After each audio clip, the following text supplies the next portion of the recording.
Hey Radiant Church, it is Pastor Aaron here, and I am so glad that you are at church today. We have had an unbelievable few weeks at Radiant Church, from our Vision Sunday right into our St. Pete Interest meeting where we're gearing up to launch that location in September. And then we went into Palm Sunday and had this dream of reaching the downtown community through that egg hunt. Hundreds of people showed up. And then Easter weekend, it was more than we ever thought, with 3,500 people attending. God is doing something so special at Radiant Church. And then we thought we couldn't top that. But then last weekend, we all showed up for the finale of our Easter series, and 90 people stepped forward and made a public, bold decision to get baptized. I want us to see this together. Check it out. I'm just so sick of running. I've been dealing with drug addiction for a long time, and I just can't control my life. God's the only one that can do it for me, so I decided today just to give my life to the Lord because He's the only one that knows what to do with it. I decided to get baptized today because it's time to go public with my faith. I love Jesus and I want everybody to know it. Because I'm ready to be one with God.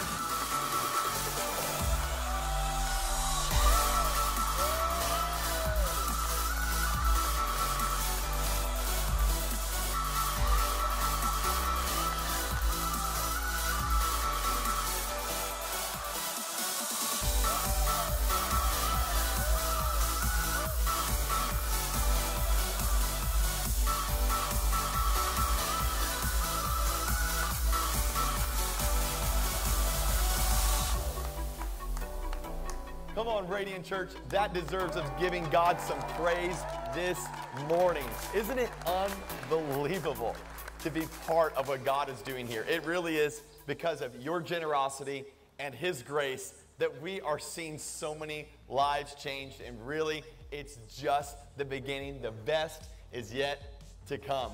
Well, we have a special treat today because one of my closest friends, one of our favorite communicators here at Radiant Churches, is coming to bring the word. His name is Pastor Jason Burns, and he pastors an unbelievable church in Lakeland, Florida, that I get the honor of serving on the board with. He is an amazing man of God, amazing family man, but today he's got a message for your life. So both locations, every service, I want you to stand to your feet and give a huge Radiant Church welcome to Pastor Jason Burns.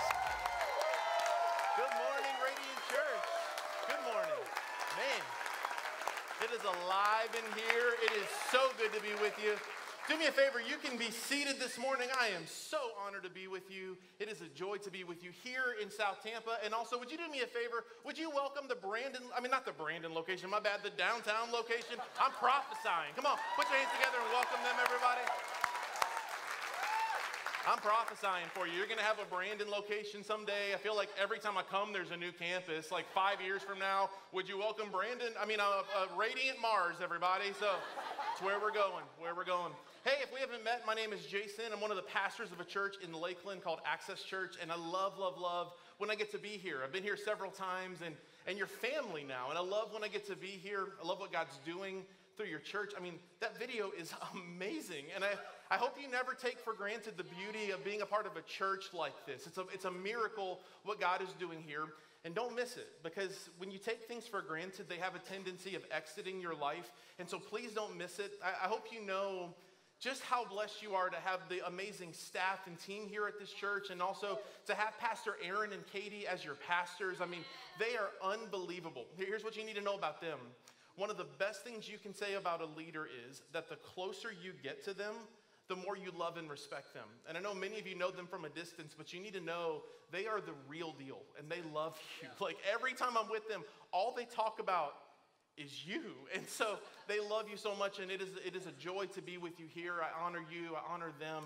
Listen to me, please lean into this church. If you're here and you've been kind of kicking the tires of faith, or you're just like unsure about the whole church thing, just give God your best for a season. Lean into this church and watch what He'll do in and through your life. It's just unbelievable.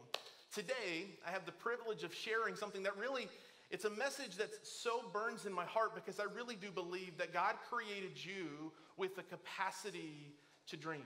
that the creator of the universe, the one who hung the sun, the moon, and the stars, the God who knitted the very fabric of your being together, who shot an electrical current through your heart to make it start beating at the proper cadence, that God who dreamed all of that up, he dreamed up you. The Bible says in Genesis, you are created in the image of God. And if God is a dreamer and you're made in his image, I believe that you are created by God to dream big, audacious, God-sized kinds of dreams. And so today, I want to call some of you to wake from your slumber and to begin to dream and to lean in and actually trust God with those dreams. Now, you ever notice, though, that when it comes to dreaming, sometimes life just doesn't go the way that we want life to go? You ever notice that?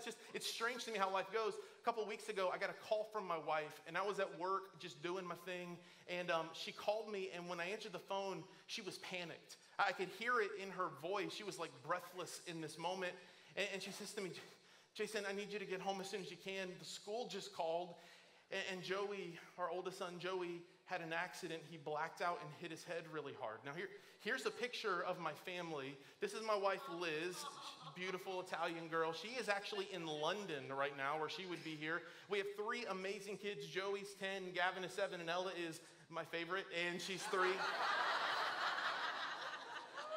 People are like, you shouldn't have a favorite. And I'm like, you should meet my daughter. And just love her. And so I get this call. And my wife's panicked. She says, Joey passed out. Now, we don't know exactly what happened because no one saw it. But what we do know is that Joey was trying to get something under his desk, and he hit his elbow. And when he hit his elbow, he was in pain. And then the next thing we know, he woke up on the ground. And this was a picture I have of him from that day afterwards. Look, he just busted his face. I'm like, dude, chicks dig scars. You're fine. But I take him to the doctor. And when I get to the doctor, he's trembling. And I don't know if it's pain. I don't know if it's fear. I don't know if it's embarrassment. He's just trembling. And I was like, Joey, here's what we need to do, man. You need to own this thing. You need to own it. And here's what I mean by that. Like, when anyone says, what happened? Just say this. You think this is bad? Psh, you should see the other guy. And so I teach him this, and then we get into the doctor's office in the waiting room, and this sweet mom comes up and says, oh man, little guy, what happened to you? And he goes, you think this is bad? You should see the other guy. And he says it, and then we do that Will Smith, Fresh Prince of Bel-Air high five, that we do that one, because I'm training my kids up right. And he nails the joke. And then we go back to the doctor's room, the waiting room, and the nurse says, oh, Joey, what happened to you? And he goes, you think this is bad? You should see the other guy. And I'm like, my man is owning it in this moment. And then the doctor comes back. But before the doctor comes in, I can hear him outside of the room we're in, and he says these words, is there any concern that there was foul play involved? It's like, oh, hold up. No. Anyways, the doctor walks in, and he doesn't even talk to me. He just goes to the computer and like angry types. I don't know what he's doing, but with 2 fingers, he's just pecking away at this computer. And then he turns to Joey and he says, all right, Joey, tell me exactly what happened in detail. And Joey goes, well, you think this is bad? The other guy should see this. And then he goes, oh, just Dad, I didn't say it the way you told me to say it.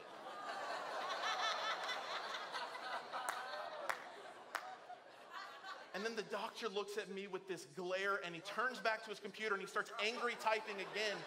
And I look at Joey and I said, what is wrong with you? Shut up, I will kill you. And as I'm saying, I will kill you, the doctor turns back and is facing me. This was not a day that went the way I expected it to go. Like, it was just weird. Now here's what I know. Sometimes life doesn't go the way you want life to go. Remember when you were a kid, it was really easy to dream? You could have big dreams and people cheered you on. Some years ago, I asked my son Gavin, who is now 7, what he wanted to be when he grew up. And he said, I want to be a dinosaur astronaut. And what is it? You want to go in space and see dinosaurs? He goes, no, I want to be a dinosaur that goes into outer space. And I was like, sure, whatever you want, bro, I got you. You've got this, you can do it. But then we get older. And then life tends to beat the dreams out of us. And over time, we sacrifice the dream for a paycheck. And we miss out, in my opinion, on the life we were called to live. John chapter 10, Jesus said that I've come that you may have life to the full, life with abundance, a different kind of life. And if it's true, I really do believe that we need to lean into our dreams, that we need to become God-sized, audacious kinds of dreamers. Now, here's what I know. The problem for so many of us, maybe you're even fighting with me already, is we say things like, yeah, but you don't know me. Yeah, but you don't know my story. If you knew my situation, you wouldn't say those things. And the truth is, I don't know your situation, but I know this. All of us live between two tensions. We live between these two different pillars of fear. The first, if you're a note taker, is we have the fear of failure. The fear of failure. The problem with the fear of failure is it asks this question: what happens if I try? Like, what if it doesn't go my way? What happens if I try and I fail? What happens if I try, I get up and I swing the bat and I miss? What's it gonna cost me? What's it gonna do to my pride and my reputation? And we allow failure to cause us to stop dreaming. Just as a quick side note, usually your dream is directly on the other side of your greatest fear. And so we allow fear to stop us. We read the Bible and we read these epic stories of heroes of faith, and we think certainly they had no fear. But what you discover as you read the Bible and as you read every great biography of every great leader who's ever lived, fear is a common narrative in the story of every great dream. You will have fear, but if you allow a fear of failure to paralyze you, you will never step into the life that God has for you. So what I believe is that you have to make the decision that, yes, I'm gonna have fear of failure, but I'm never gonna let it stop me. The next thing, the next fear that all of us feel sometimes, that I believe is really the way that we should lean, is a fear of insignificance. This is where we should be. Fear of failure says, what happens if I try? Fear of insignificance says, what if I don't? What if I don't try? What will I leave behind? What kind of legacy will I miss out on? What will happen if I don't risk, don't try, don't follow after the plan and purpose of God for my life? Fear of insignificance, this is what causes you to stay up at night dreaming of what could be, fueled by a conviction of what should be. Now, here's what I believe. The God who created the sun, the moon, and the stars, who knitted you together in your mother's womb, that dreamer created you in his image. And if you're created in the image of God, you are created to be a dreamer, to dream big, audacious dreams. The future is created by those who dream. Every great empire that's risen was created by dreamers. Every great piece of art that was created was first imagined in the mind of someone. Every great song that was ever written, every government that rose, everything in life that happens of significance happens because someone had the capacity to dream. What I want to do today for these next few minutes is I want to look at a story in the Bible. It's an old story, some 2,500 years ago, about a guy named Nehemiah. And I want to look at his life and ask the question, what was the principles that he followed that got him to accomplish not just his dream, but I believe God's dream for his life? Now, here's what I love about the story of Nehemiah. Nehemiah is a normal guy. In fact, sometimes we read the Bible and we impose on the characters in the Bible this superhuman courage, superhuman strength. Nehemiah is like a nobody. He's a nobody from nowhere. He is honestly, when we read into it, you're going to discover he was a slave or a servant. And yet, he proves for us that you are never too far away from your dream to become who you once might have been. Like, he really lives out this principle we're going to talk about. Now, to understand the story, you have to understand the context. In about the year 600 BC, 600 years before Christ, the Babylonian Empire ruled the modern world. And the Babylonians, to flex their muscle and to show how strong and powerful they were, they went into neighboring countries and they just demolished and destroyed them. And around the year 587 BC, the Babylonian Empire went in and destroyed the city of Jerusalem. They tore down the walls of the city which provided protection. They tore down the temple that Solomon had built, which represented the strength and the majesty and the splendor of God. They just demolished it and torched it. And then their empire eventually fell, and another empire rose. And this Persian empire is now in power, and the king's name is King Artaxerxes. If you're looking for a baby name, skip that one. His name is Artaxerxes. Artaxerxes is king, and he has this servant, this slave named Nehemiah. And here we're going to look at his story, and we're going to see, where does the dream come from? Where does the vision for his life and the principle that is true in his life will be true in your life? Here is the story. Nehemiah chapter 1. Hanani, one of my brothers, came from Judah with some other men, and I questioned them about the Jewish remnant that had survived the exile and also about Jerusalem. He goes on to say this. They said to me, those who survived the exile and are back in the province are in great trouble and disgrace. The wall of Jerusalem is broken down, its gates have been burned with fire. Now this is just news at this point, but something happens. He goes on to say this. When I heard these things, I sat down and wept. For some days I mourned and fasted and prayed before the God of heaven. Instantly something happens in Nehemiah's life. He's given a dream that's bigger than a dream. He's given a vision. Now this is important. A dream focuses on what could be. It's an imagination of what could be. But a vision is fueled by what should be. That's good. A dream is always based upon what could be, but a vision is focused on what should be. And instantly, this story goes from just news that he's heard to becoming the reason for his very existence. The best way I can explain it to you is this. When I was in sixth grade history, we talked through the Holocaust. Now, I was blessed to have an amazing sixth grade teacher named Mrs. London. Mrs. London was born of Jewish descent, but she was called a Messianic Jew, which means she was born Jewish, but she had made the decision as an adult to follow Jesus. And so she was teaching us through the Holocaust, and she goes, whatever you do, don't miss this Friday because I have a special guest to teach you about the Holocaust. Now, up until Friday, the Holocaust was just stories on the pages of my history book, but she brought in on that Friday her mother, who had survived the Holocaust. She was in a concentration camp in Poland.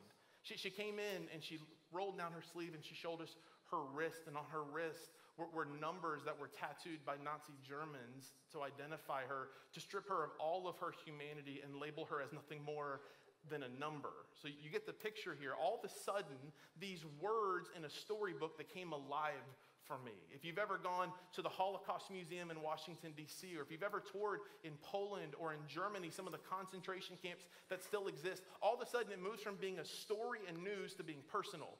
That's what happens to Nehemiah. He's doing his thing as a servant to the king, and his brothers come back, and they're like, Nehemiah, the walls of Jerusalem, the city of Jerusalem, it's been burned. It lies in ruins. And instantly he gets a vision for his life.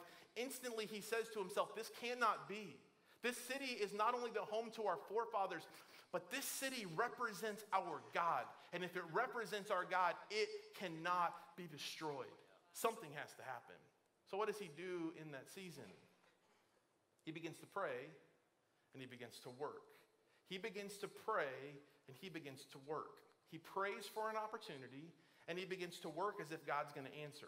He prays for an opportunity, and he works as if God is going to answer him. I would say it to you like this. When you have a dream for your life, and you feel like you're in between the season of the dream and the fruition of the dream, you need to understand this principle. You need to pray as if it depends on God, and work as if it depends on you. Pray as if it depends on God, and work as if it depends on you. Work as if it depends on you. Pray as if it depends on God. This is so important. Pray.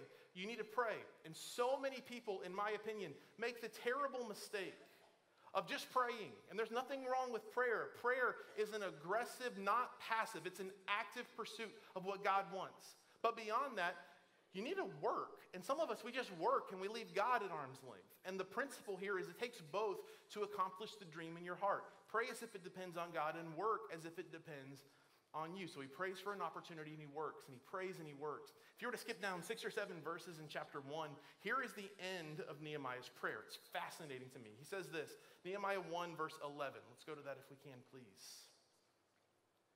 Lord, this is the end of his prayer. Let your ear be attentive to the prayer of this your servant, and to the prayer of your servants who delight in revering your name. Give your servant success today by granting him favor in the presence of this man. He asked God, give me favor in this moment. I pray that you'll give me an opportunity so that I can seize that divine moment of opportunity you have for me. And then there's this fascinating thing. If you read it in your Bible, there's this phrase that hangs at the end of this verse. It feels like it should be a different verse. It feels like it should somehow be highlighted. But instead, there's just this phrase, and here's the phrase that hangs out. He says, I was cupbearer to the king. This is interesting. This is just a statement. This is just a fact. This was my job. Now here's what you need to know. Cupbearer is an amazing job. If you're going to be a servant of a king, this is like the best job to get. In fact, if pastoring and preaching doesn't work out for me, I'm applying for Pastor Aaron's cupbearer. Because here's what they do. Cupbearer's job was to sample any food or any drink that was going to be served to the king to make sure it wasn't poisoned. So if the king's getting a filet mignon cooked medium rare and a loaded baked potato from Burns, come on somebody, with that French onion soup with the burned cheese on top. If he's going to the dessert room at Burns, I'm preaching right now. If he's doing this, Nehemiah, the cupbearer, would take a bite before it ever got to the king. This was his job. And this phrase is fascinating. I was cupbearer to the king. 6 words that just kind of hang out there, but here's the significance of it. Do you ever notice when you read anything that is written, we infer a tone upon it? We just do. You ever gotten a text message from someone and you think they're mad at you, but they're not mad at you? Like, you ever gotten a text message that says, you idiot, you dummy? It can literally mean, oh, you're silly, or it can mean you're actually an idiot. Like, we infer tone on things. I want you to notice this. You could read this from Nehemiah's perspective, and you could infer a tone on it like this. I'm a nobody. God, it'd be great if you'd answer my prayer, but I'm just a cupbearer to the king. Or you can read it this way. You can understand what Nehemiah understood, which is that he was uniquely positioned by God to step into this moment to see a miracle come to fruition. You kidding? God, I want you to do this for me. I want you to step in and intervene and help me. And look where you've placed me. I'm a cupbearer to the king. Who else has direct access to the king, to the one who can literally with his words grant authority and power and provision? Who else has that position but me? Do you realize that on the other side of your dream, to get to the other side of your dream, you are uniquely positioned where you are on purpose? That God put the people in your life that you need to accomplish your dream together around you on purpose. Like the relationships you have, they're on purpose. This is the reason that groups, like your Radiant group, these are the reason those things matter so much, because you need relationships in your life to fulfill the plan and purpose of God for your life. No great visionary achieved his or her vision alone. It always happens in the presence of others. You need other people in your life to help you accomplish this dream. And Nehemiah recognizes that he was uniquely placed by God in this place on purpose and for a purpose. So then he goes into what I would call the laboratory of obscurity. He goes into this season where nobody knows him, where nobody really knows what the dream on his heart is. He has it burning in his heart. He's unable to sleep at night because the vision is so alive inside of him, and yet nobody knows it. And for 4 months, he holds this secret to himself, and he prays for an opportunity, and he waits on God. He prays for an opportunity, and he continues to work. He prays, and he works, and he prays, and he works. Let me offer you this thought. Maybe you have a dream for your life, and it's this big, God-sized dream. The kind of dream that will honor God and bring God glory. But you're in between the dream and the fruition of the dream. Can I offer you this idea? This is a gift from God. It's a gift from God. The moment people know about your dream, the haters start showing up. Do you know what a hater is? It's the person who gave up on their dream, so they just decided to step on yours instead. And the haters start showing up. And it gets really hard when there's haters and when there's critics and when there's people that don't understand. The season of obscurity is the perfect opportunity to work in the laboratory on your dream with no one cheering you on, but also no one criticizing you. Go to work in that season and watch what God will do. Now we go down to Nehemiah chapter 2. Watch what happens. For 4 months at this point, he's been praying. In the month of Nisan, in the 20th year of King Artaxerxes, the reason that's there is so you know this is a real time, in a real place, in a real season of the world. When wine was brought before him, I took the wine and gave it to the king. I had not been sad in his presence before, so the king asked me, why does your face look so sad when you are not ill? This can be nothing but sadness of heart. And I want you to notice this. I was afraid. Fear is a common narrative in every story of every dreamer that ever achieves their dream.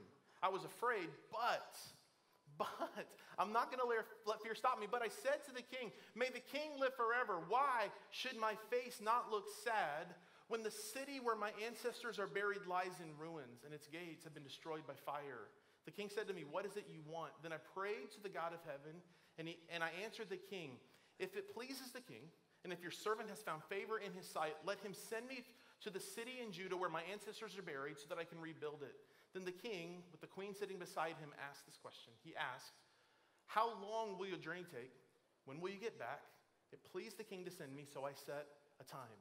Because Nehemiah was prepared, because he did his work in that season of obscurity, when God provided the divine moment of opportunity, Nehemiah was able to step into that moment to seize the divine opportunity. I wonder how many of us, we miss the opportunity because we've been spending so much time not doing the work, not praying as if it depends on God, not working as if it depends on us, and we miss the moment all together. So here's what I want to say to you today. What is the thing you see that no one else sees? What is the dream in your heart that God has given you that no one else understands and no one else can see? What is the dream in your heart? Because when you understand what it is, when you begin to clarify what it is, you now have the tools to begin to work and pray and work and pray and work and pray. So many people miss out on the dream for their life because of fear. I just want to submit to you, fear is actually the prerequisite of every great dream. It really is. So what if instead of viewing fear as a frustration, you begin to understand that frustration is actually a gift? You see, your frustrations in life reveal the things you care about. The things you care about are a window into the opportunity. Let me offer it to you like this. Have you ever noticed that you can be in a car with several people and you can pull up next to a person on the side of the street holding a sign asking for money, and you can have entirely different views of what to do in that moment? You ever notice this? You can pull up next to someone sitting there holding a sign begging for money, and one person may say, I'm not going to give them money, they're going to spend it on ... The next person may say, well, let's go get them a sandwich or get them some food to help them. The next person may say something like, well, what if we just gave some money? If we give at that point, if they blow the money on something else, I've done my part and I've been honest before God and I've been generous. Another person may say, listen, we can help this guy, or you know what else we can do?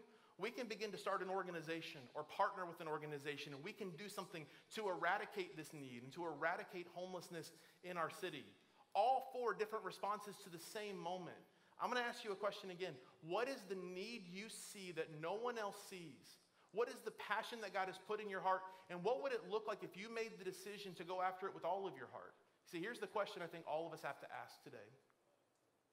What is it that breaks my heart? Maybe more importantly, what is it that breaks the heart of God? When I was in college, I had a professor say this. He said, if you'll find what breaks the heart of God and give your life to meeting that need, you'll never run out of dreams. In the book of Psalm 37, verse 4, David says this. He says, delight yourself in the Lord, and he will give you the desires of your heart. I used to think that verse meant if I just do things that please God, if I just do things that make God happy, then God's going to give me everything I want, which is the Bentley and the house and the perfect wife and perfect kids and perfect everything. Here's the truth. The truth is, delight yourself in the Lord means find joy in the Lord. Find your identity in who God says you are, and watch what happens. A heart transplant takes place. What happens in this moment is that your heart begins to beat in the same cadence as God. You begin to care about the things that God cares about, and it changes everything for you. Let me end with this story. When I was about 17 or 18 years old, I spent a week in the nation of Fiji. Fiji is this beautiful island country off of the coast of Australia. And for a week, like 3 or 4 times a day, we would spend time ministering at churches and in schools and camps, like every day, 3 or 4 times a day.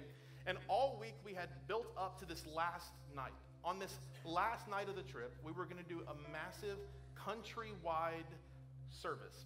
They expected 10,000 people to come from not just Fiji, but even from Vanuatu and Papua New Guinea and some of the other neighboring islands to this event. And the whole event was this big deal, and we were so excited to be a part of it. We get to the event, and when we get there, it's like the heavens open, and it began to pour rain. I mean, unbelievable torrential rain began to fall. And I just thought to myself, like, we are not having this event. The event was outdoors. All of a sudden, this beautiful field, it quickly turned into mud. I don't know about you, but as an American, I'm like, I don't want to get these Nikes dirty. You know, like, I'm not trying to do that. And we're out there at this event. It's like a blanket had been rolled out over the sky, and the beautiful Fijian sun disappeared, and instantly it was dark skies. And people still showed up. And it's like right as we were about to start, a miracle happened, and the skies parted and the sun began to shine through. And the band began to play, and they began to worship. And the Fijian people are just beautiful, beautiful people. and they begin to dance, and they begin to sing, and they begin to have fun, and they begin to worship God. And as they danced, the grass quickly turned into mud, and over time, that mud was slowly creeping up their calves until it was probably 6 or 8 inches of mud that they're dancing in.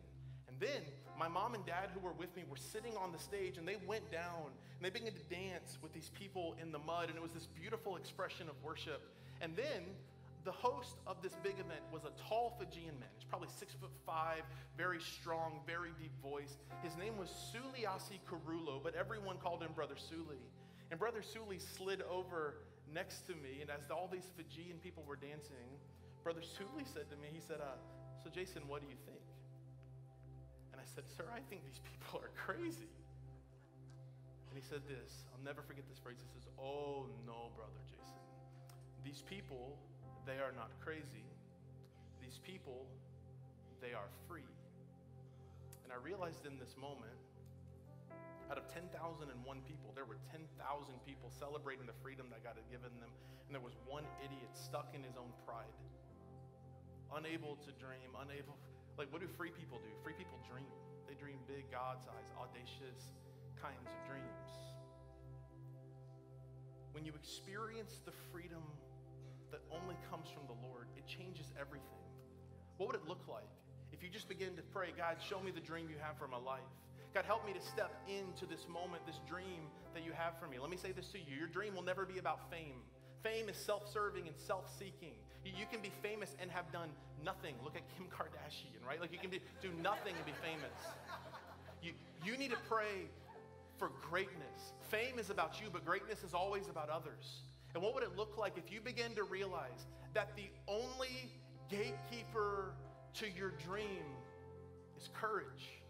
The only thing stopping you from accomplishing the plan and purpose and vision of God in your life is courage. And what would it look like if you made the decision to understand, yes, fear is a part of every person's story. And yes, it may cost me my pride, it may cost me my courage, but I'm gonna step into this moment and I'm going to plan and pray and work, and I'm gonna chase after the dream that God has for me. I believe the city can be changed. I believe your family can be changed. I believe generations of your family's lineage can be changed. I believe that one act of courage can have a rippling effect that changes the world. That's why this is a special church. It's because South Tampa didn't need another church. St. Petersburg doesn't need another church. Downtown doesn't need another church. Future cities don't need more churches, but they do. There is this need that breaks the heart of God. There are people who God loves when he looks down from heaven and he sees they're so separated from him, and it breaks the heart of God, and that's why this dream matters. What would it look like if you discovered the thing that breaks the heart of God that you are uniquely qualified and positioned to meet, and you poured your life out to meeting that need? I'm gonna ask you all across this room to bow your head and close your eyes. Those of you watching downtown, I'm gonna ask you to bow your head and close your eyes. And in this moment of quiet and stillness, I want to ask you to take a moment and ask yourself the question, what is the dream that God has for me? Put a name to it. What is the dream that God has for you? Let's pray together all across this room, all across downtown. God, I thank you that you are the dream initiator. You give us the dream for our life. God, I ask you to open our eyes to see the needs around us. Help us to be like Nehemiah, who saw a need, who stepped into the moment directly through his fear.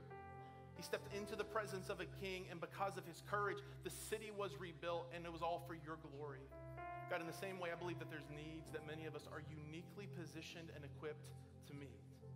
God, help us to see the needs around us. Help us to begin to understand that we're not self-seeking, we're not self-serving. This isn't about fame, this is about greatness. So God, help us to trek through our fears, to step into the moments you have for us so that we can take a hold of the life and the dream that you have for us. We thank you for that, God. And with your head still bowed all across this room, all across the downtown campus, if you're here and you would say, Jason, I don't know if I'm right with God. I can't dream the God-sized dreams if I'm not in right standing, if I'm not in relationship with him. Maybe you're here and you don't know if you're right with God, but right here, right now, today, you want to make things right with God. If that's you, would you just say, Jason, include me in this prayer right now by raising your hand? Say, Jason, this is me. Thank you. Thank you. Thank you. Thank you. Wow. All across this room. Thank you. Thank you in the back. Thank you. Here's your moment. As I pray, I'm going to ask you with your own heart and your own words to repeat this after me. Listen, praying a prayer isn't magic. It doesn't change anything unless you mean it with your heart. So with your own heart and your own words, would you repeat this after me? Would you say, Jesus, today I make this decision. I give all of me to you. I surrender my life to you. Jesus, I believe that you are the Son of God. I believe you came into this world and died on a cross for me. You were buried and rose again from the dead for me. I should have had to die for my sins, but Jesus, you came and you died in my place. And because of that unbelievable sacrifice, now I can be forgiven. I can be restored. My heart can be made new. Jesus, take over my life. I surrender all of me to you now. I give you my life. In your name I pray, Jesus. Amen. Look up at me, everybody. We just had a lot of people pray to make that decision. Can we honor them and celebrate together?